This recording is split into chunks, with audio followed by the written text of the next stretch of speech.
Hello ladies and gentlemen, I am Vaos and welcome to another episode. Now these little episodes during the weekdays are experimental episodes. There's stuff that I'm going to be doing periodically just to test out the concept of making small little episodes during the weekdays and then normal medium-sized episodes during the weekend. KSP, unfortunately, I tried to make KSP for the weekday videos, but KSP is just a lot of research and development, a lot of building, a lot of testing on top of recording, editing, and finally getting the video out. So I'm going to leave that for the weekends and play other games during the weekdays. Something fast, something that I can put together quickly without too much of a hassle and not lose a whole lot of sleep over it. Alright, so here we are at Planet Base. Now, right off the bat, I don't think it's a complete game, because this screen right here to try to find your landing location is absolutely worthless. It could literally show me a blank screen, and I would have no clue as to where or what my conditions of my landing zone looks like. However, I have noticed something. Down at the bottom right, the location, south, east, northwest, whatever, the numbers. If you always go to those same coordinates every time, it generates the same map. I'm thinking that, kind of like Minecraft, it's the seed in order to create the different textures of map or whatever. And if you go to 0, 0 on the location, you get a map that has very little in the way of mountains and stuff of this nature. It's very open, has a lot of open areas almost every single time. With Ice Planet or Desert Planet, I haven't done M-Class, but I'm pretty sure it probably does the same thing. For some reason, 0, 0 always gives you a really nice location in order to build a colony. Now I'm going to go ahead and try to keep this about 5 minutes long because I've got to get to sleep and wake up at 4 o'clock in the morning. Yay! Now for Ice Planets, they have solar flares instead of sandstorms for like the Desert Planet. And also, you start off with one less worker and no construction robot.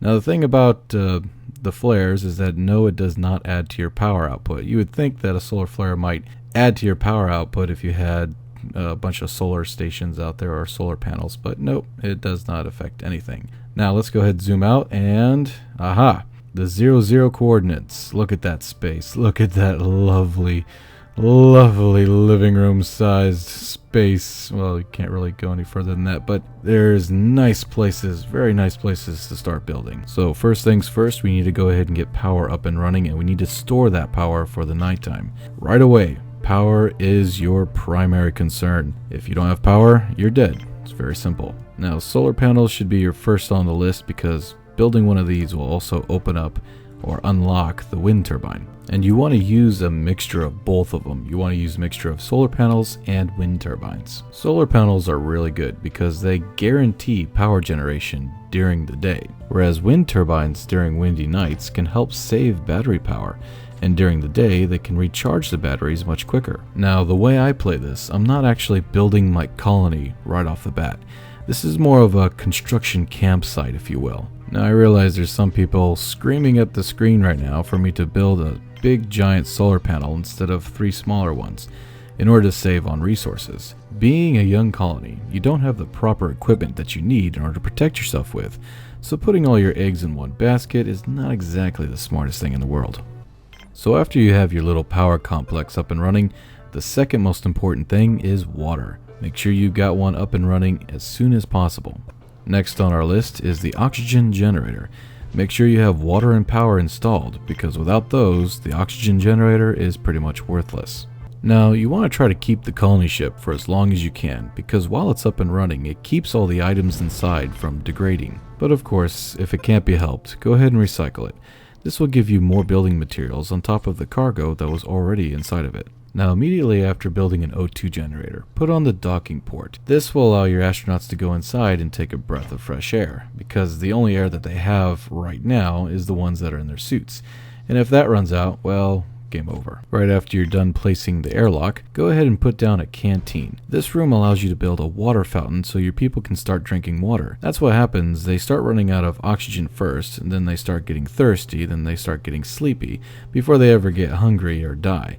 So your first primary concern is not only oxygen, but then right afterwards, water. Now remember, with limited resources, all you really need to do is build a water fountain and a food dispenser. You don't really need a table because they'll eat their meals on the floor, but having a table is nice.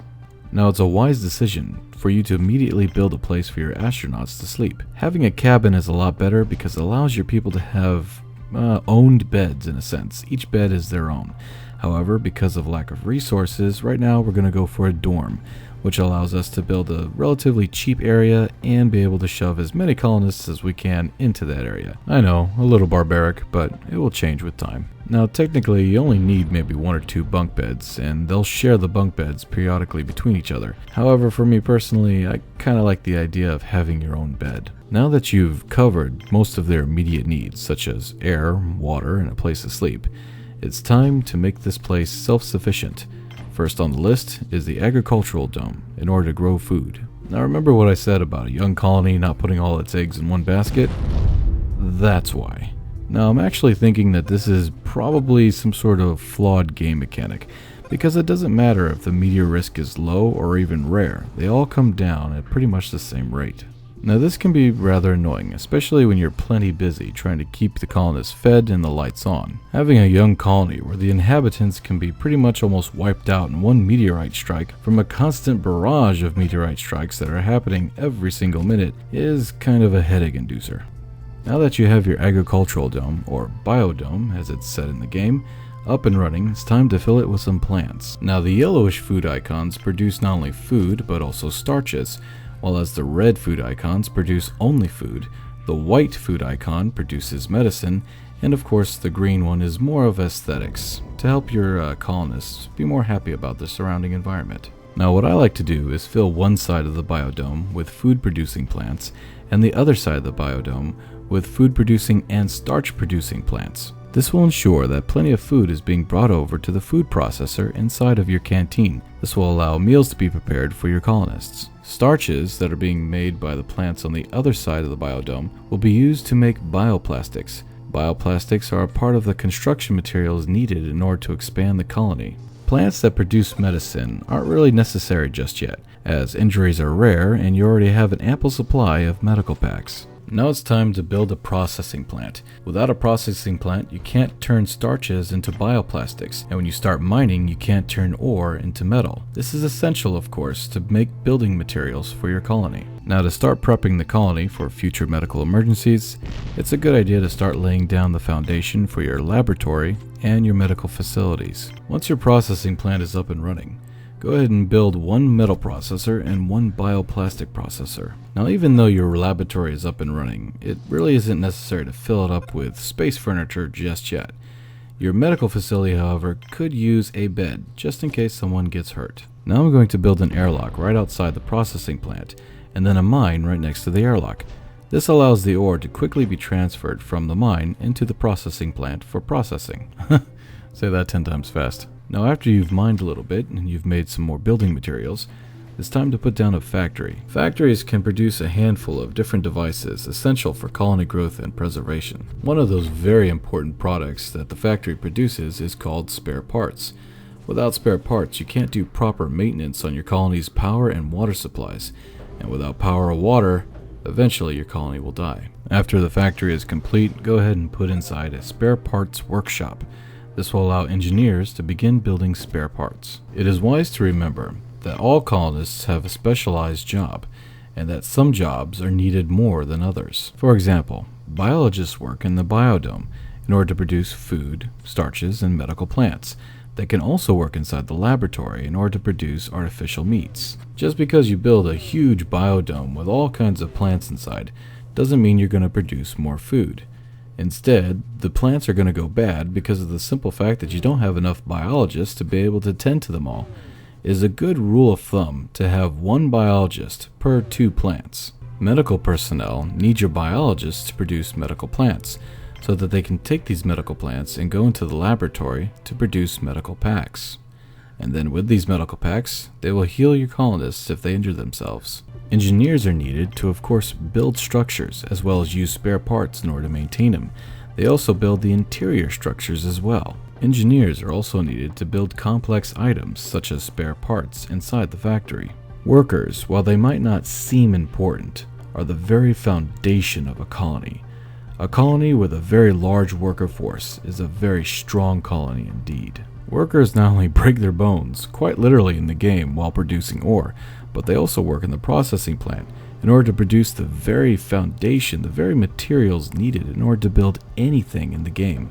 Having a large worker force means that you're going to have a lot of ore and a lot of basic materials on hand and ready to go. Finally, for the last two structures needed in order to start building a prosperous colony are the landing pad and the storage unit. Storage units can be used to store products in them to keep them from decaying. Products that are already in a state of decay, if placed inside of a storage unit, start to see a reversal of their condition. This storage unit is essential to keep your products, in a sense, fresh, to keep them from going into a state of decay that's so bad that the computer finally deletes them from the map. With a landing pad, you can bring in traders and colonists into your colony. Just remember that with each colonist comes the responsibility of feeding the colonist, giving them air to breathe, and water to drink, and of course, more power. So it's not as easy as just filling up the beds. So right now I'm making sure that the colonists that are coming to my colony are going to be workers. At this point in time, it's a good idea to check your power and water resources. You don't want to ever just get by with them. You want to make sure you have plenty of them. So now that those resources are secure, I'm a self-sufficient little colony, or as I like to call it, a construction camp. Because I'm going to use this little colony, who's kind of thrown together, to give me time to scout the area and plan for the actual colony, where everything's gonna go, and then I'm gonna start building. And so I do realize that this was supposed to be a 5-minute let's play and it ended up being a 15-minute freaking tutorial. When I get on top of my soapbox, there's no hope for me. There's just none at all. But anyway,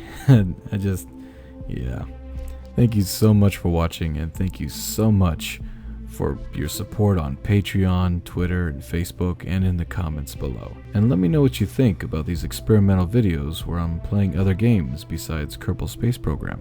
Alrighty everybody, it's late again and I have to get up early in the morning. Hopefully one day this will be my day job. That would be... boy. Anyway, thank you so much for watching. I am Vaos, signing off, and have a good night.